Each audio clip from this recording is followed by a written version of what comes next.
La première question sera une question d'actualité. Je suis frappée par l'impuissance des politiques sur la question ukrainienne. On constate qu'en France, beaucoup d'initiatives citoyennes se mettent en place. Vous, en tant que président, qu'est-ce que vous pourriez faire contre la guerre en Ukraine ? Oui, je défends l'embargo sur le gaz et le pétrole russe. Depuis le début du conflit, c'est 13 milliards qu'a reçu Poutine de notre dépendance aux énergies fossiles. Par solidarité et pour mettre la pression sur Poutine, l'objectif, c'est d'arrêter d'alimenter le financement de la guerre, tout simplement. Comment concilier cette solidarité nécessaire, durable, avec le pouvoir d'achat ? Un pouvoir d'achat donc qui est, si je prends l'exemple des retraités que je connais bien, durablement sous-indexé, mais c'est aussi pour les personnes qui vivent en milieu rural, des moyens de locomotion de plus en plus onéreux, vétustes, et qu'il faut, voilà. Quelles sont vos solutions ? Il faut donner 400 € de chèque énergie aux 6 millions de familles les plus en difficulté aujourd'hui. Les 15 centimes à la pompe vont davantage bénéficier à quelqu'un qui a un gros SUV qu'à quelqu'un qui a, à l'infirmière qui a une Twingo. Moi, ce que je veux faire, c'est au niveau européen, on organise un acheteur unique de gaz, comme on a fait pour les vaccins. On sort des règles européennes qui, aujourd'hui, ont totalement libéralisé les prix de l'énergie et qui font en sorte qu'en fait, même s'il ne nous manque pas de gaz aujourd'hui, il ne manque pas de gaz, il ne manque pas d'électricité, mais les prix explosent. Il ne manque pas de pétrole, mais les prix explosent. Donc il faut revenir à réglementer les prix européens sur l'énergie. Et puis, on réunit tous les acteurs du bâtiment d'abord pour reprogrammer tous les travaux d'isolation et de rénovation de nos logements. Sur tous les toits plats, parking, supermarché, école, on met des panneaux photovoltaïques, ça nous donnera une électricité qui n'est pas chère et c'est une électricité qu'on maîtrise. On ne dépend pas de Poutine, c'est notre électricité. Sur le pouvoir d'achat, même des jeunes, est-ce que vous avez des propositions et comment vous allez les financer ? Parce que j'ai vu qu'il y avait l'extension du RSA pour les jeunes, qu'il y avait aussi le Pass Liberté pour le train et tous les transports en commun. Quelle est votre solution ? Je veux mettre en place un revenu citoyen qui fera que personne ne sera sous 920 €, ce qui est le seuil de grande pauvreté dans notre pays. Et évidemment, il sera disponible dès 18 ans. Ce projet-là, il vaut 20 milliards. C'est un enjeu important, c'est une dépense importante. Comment je le finance ? Je le finance notamment par la mise en place de l'impôt de solidarité sur la fortune climatique, avec un malus climatique, qui rapportera entre 15 et 20 milliards. L'impôt de solidarité sur la fortune, il a été assez inefficace dans sa mise en œuvre parce qu'il a introduit un biais de départ qui était de considérer qu'il y avait une forme de mur d'étanchéité entre les patrimoines et les revenus. Trop facile d'organiser votre revenu. Vous êtes milliardaire et vous avez un revenu de 10 000 € par mois. Et donc, en fait, même si vous êtes milliardaire, on ne peut pas vous taxer à plus de 7 500 €. C'est ridicule. Donc, ça me permet de faire du rendement. Et en plus, comme vous le savez, les plus riches polluent beaucoup plus que le reste de la société, pas simplement pour les modes de vie, mais parce que leur patrimoine financier participe très largement du dérèglement climatique. Et donc, il y aura un malus en plus pour les patrimoines financiers qui participent au dérèglement climatique. Et si on mettait en place des conventions citoyennes pour le climat à plusieurs échelles, c'est-à-dire aussi bien au niveau des communes qu'au niveau des communautés d'agglomération, au niveau des régions et au niveau national ? Écoutez, très bien. Simplement, après, ça dépend qui gouverne. Et vous n'avez pas échappé qu'il y a une convention citoyenne dans notre pays et qu'elle a été méprisée par le président de la République. La question, c'est de donner écho, après, de traduire ça dans les faits. Je trouve ça très bien. Moi, j'ai repris plein de choses de la convention citoyenne, y compris dans mon projet, j'ai la modulation de la TVA. On parlait du pouvoir d'achat. Moi, je veux baisser la TVA sur ce qui est réparable et augmenter la TVA sur ce qui est l'obsolescence programmée. Baisser la TVA sur le bio, augmenter la TVA sur ce qui est trop sucré, trop salé, trop gras. C'est une façon de rendre plus accessible à tout le monde ce qui est une consommation responsable et de réduire la consommation irresponsable. Dans les 10 années qui viennent, on prédit que 20% des terres agricoles vont changer de main, soit vers l'artificialisation, soit pour agrandir les fermes voisines, ce qui contribue à alimenter un modèle productiviste et délétère pour l'environnement. Que proposez-vous de faire pour la nouvelle politique agricole commune ? Et est-ce que vous avez des propositions pour essayer de limiter le fait de rendre constructibles les terres agricoles ? L'enjeu, c'est de retrouver notre souveraineté alimentaire, mais au sens original des écologistes. Parce que moi, le débat que j'ai eu au Salon de l'agriculture, c'est comme d'habitude. En fait, dès qu'il y a une crise, il faut produire plus. Il faut s'affranchir des contraintes environnementales pour produire plus. Et de nouveau, on va nourrir le monde. Non, ce n'est pas comme ça que ça marche.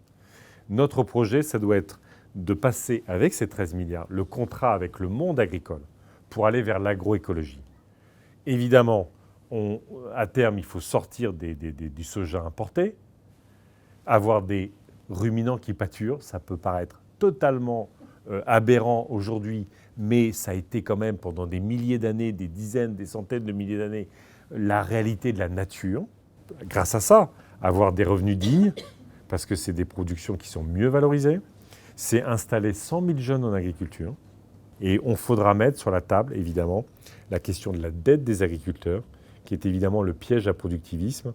C'est-à-dire qu'en fait, les aides aujourd'hui sont faites pour que vous soyez piégés dans l'agrandissement, donc de bouffer votre voisin, en fait. Et ça, c'est aberrant aujourd'hui. Et en plus, ça rend des fermes non transmissibles.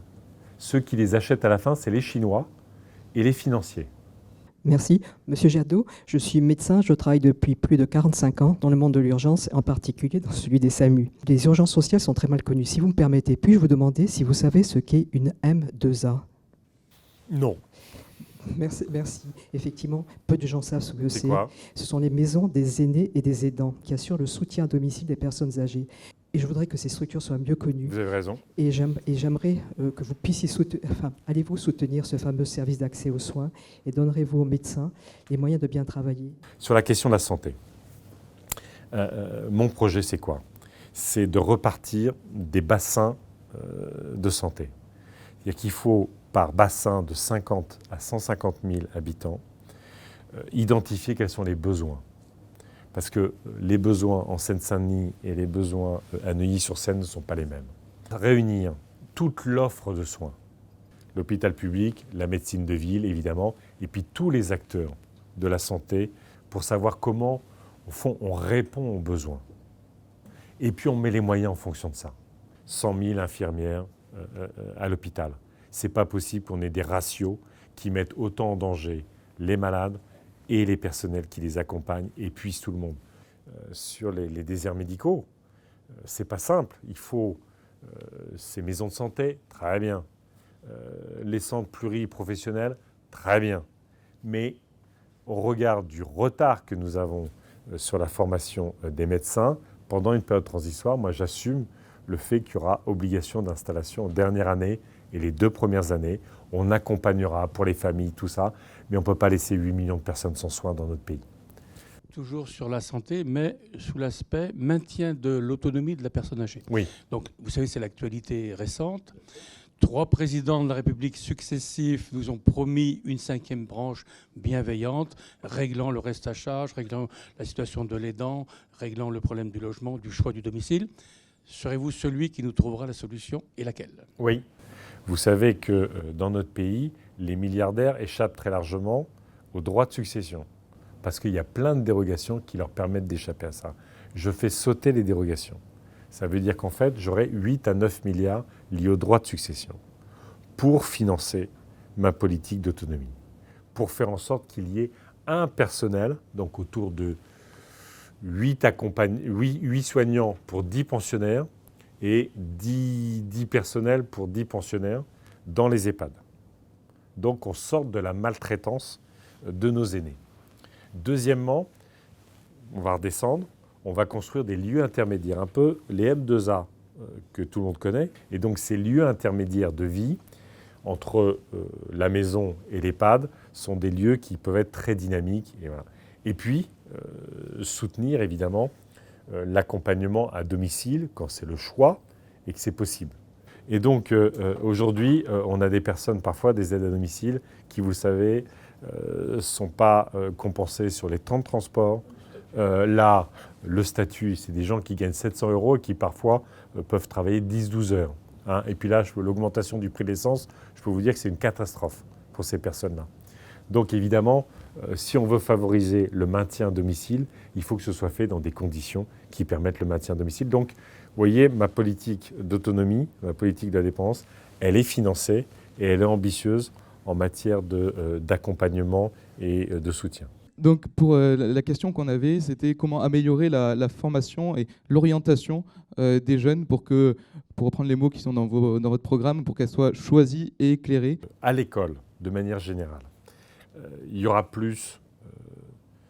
évidemment les savoirs fondamentaux, mais il y aura plus de travaux manuels, il y aura plus de nature, il y aura plus de sport, il y aura plus d'art et de culture. Et évidemment, à la fois, il faut faire rentrer, on voit bien, il faut faire rentrer le 21e siècle à l'école, les enjeux numériques, les enjeux environnementaux, les enjeux d'éducation à la vie affective, à la différence. Ça veut dire aussi, au lycée, moi je veux beaucoup plus de liens entre les lycées pro, les lycées techno, les lycées généraux.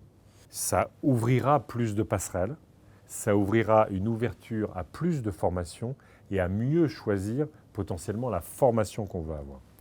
Mais ça veut dire aussi réouvrir des places à l'université et réinvestir sur l'enseignement supérieur. Moi, j'aimerais qu'on ait la possibilité d'avoir un niveau licence ou BTS, peu importe, tout au long de sa vie. C'est-à-dire qu'en fait, on a eu l'objectif pendant des décennies de monter les générations au niveau du bac. Je pense qu'aujourd'hui, il faut se fixer l'objectif niveau licence, encore une fois, mais ça peut être tout au long de sa vie. D'accord ? Troisièmement, le service civique est un truc génial. Moi, je ne veux pas le rendre obligatoire, mais je veux le massifier. Parce qu'aujourd'hui, on a à peu près 120 000, 130 000 services civiques. Vous savez, c'est près de 600 € par mois. C'est 6 mois ou 1 an. C'est de l'engagement, c'est de la citoyenneté. Et moi, j'aimerais que ce service civique, il soit massifié. Alors, ça veut dire que beaucoup plus d'informations auprès des jeunes, parce que souvent, ils ne sont pas au courant. 2, il faudrait qu'ils puissent se passer après le bac. Qu'on ouvre la perspective que ce soit après le bac. C'est-à-dire qu'on ait une année après le bac, dans la société, à faire quelque chose pour la société, qu'on mûrisse à travers ça, qu'on ait une ouverture sur la société et que ça nous permette de mieux choisir, y compris sa formation après. Mais que ça peut être un engagement associatif, culturel, militant, ça peut être un apprentissage en boulangerie. Et évidemment, les études, ça existe déjà, qu'on puisse avoir tout ça. Et puis, vous savez, un jeune qui passe 6 mois, 1 an à l'étranger, dans 25% des cas, il tombe amoureux. Eh bien, c'est une bonne façon de découvrir le monde.